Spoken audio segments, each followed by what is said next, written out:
काँग्रेस नेते विजय वडेट्टीवार यांनी ओबीसी जात वैधता प्रमाणपत्रांच्या रद्दबातल प्रकरणावर राज्य सरकारवर टीका केली। कायद्याच्या चौकटीत न बसणाऱ्या प्रमाणपत्रांना वैधता देत येत नसल्याने अनेक स्थानिक स्वराज्य संस्थांतील निवडणुकांवर परिणाम होऊ शकतो असे त्यांनी म्हटले।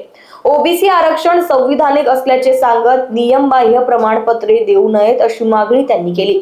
तसेच माळशेज जमीन अधिग्रहण, आश्रमशाळांचे थकीत अनुदान, ओबीसी जनगणना, मोहन भागवत यांच्या जनजीत संवादासह विविध राजकीय आणि सामाजिक मुद्द्यांवरही त्यांनी राज्य व केंद्र सरकारवर निशाणा साधलाय। कास्ट सर्टिफिकेटच्या आधारावर अनेकांनी तिकडे निवडणूक लढली, जिंकून आले, काही हरले असतील,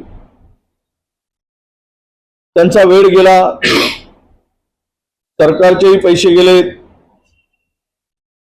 आणि आज त्या जागा रिक्त व्हाव्या लागतील, रिक्त कराव्या लागतील स्थानिक स्वराज्य संस्थांमध्ये। आणि या जागा रिक्त झाल्या तर पुन्हा नव्याने प्रक्रिया करावी लागेल।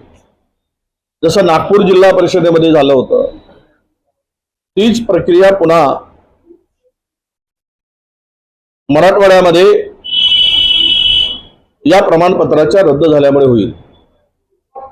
आणि मी खात्रीने सांगेल, जरांगे पाटील त्यांच्या समाजासाठी लढतायत, त्याबद्दल आमचा आक्षेप नाही। त्यांनी आपल्या समाजासाठी लढलं पाहिजे, पण ते अशा पद्धतीने जर जात प्रमाणपत्र रद्द होत असतील, व्हॅलिडिटी मिळत नसेल,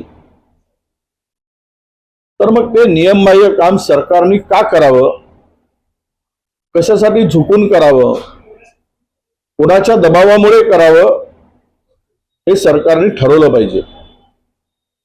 कायद्यापेक्षा कोणीही व्यक्ती मोठा नाही, संविधानापेक्षा कोणीही व्यक्ती मोठा नाही। त्यामुळे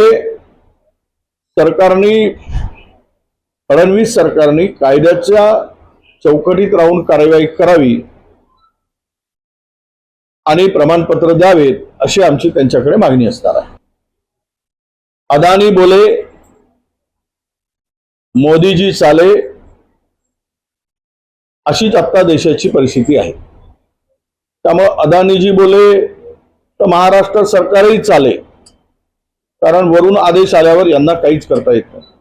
हे 1000 पोलीस लावतील, 5000 पोलीस लावतील आणि शेतकऱ्याच्या जमिनी बळजबरीने घेतील। वीज प्रकल्पाला अदानी आता देशामध्ये नंबर 1 वर आहे।